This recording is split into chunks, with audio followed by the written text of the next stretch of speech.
Hi, I'm Matt Robison, Vice President of Government Affairs for the Oklahoma Association of Realtors. And I'm Richard Phillips, your contract lobbyist. And welcome to this week's edition of the Capitol Insider.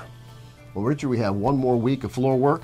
Bills have to be out of the House of Origin by next Thursday. And we have some pretty good news. Senator Brinkley's bill, at our request, is dealing with OREC appointments, and it just sailed right through the Senate. It did a great job, and the senator, at our request, filed a floor substitute, which is where you change the language, you drop it on the floor.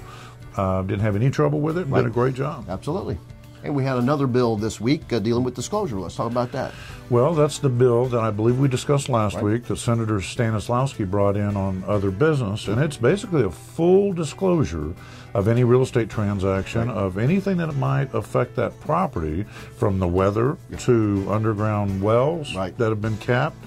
So we met with the senator this week, and we plan on meeting him again Monday morning. With the home builders and with the real estate commission going to be there as well. So we'll try to work through the difficulties with that bill. But we're definitely for disclosure. That's right, no doubt. And something else is going on Monday. Our staff's going to go out to the Capitol and distribute these portable battery chargers. And those are a great gift for these legislators. They put their name on the line, and we really do appreciate that. Absolutely. And every year we try to take our policy manual, we take a nice letter, and we take a little trinket. And ethics allows it if it's under $10. And these are terrific extra chargers to carry in your briefcase or your purse.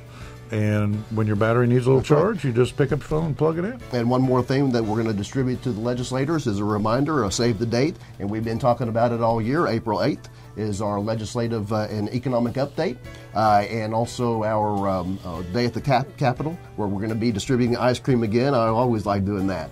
And then our legislative receptions that evening. And that's a lot of fun. It so really if you can come to that, you really should come to that. Put April 8th on your calendar. And that about wraps it up for this week's edition of the Capitol Insider, and we'll see you next week. We'll see you.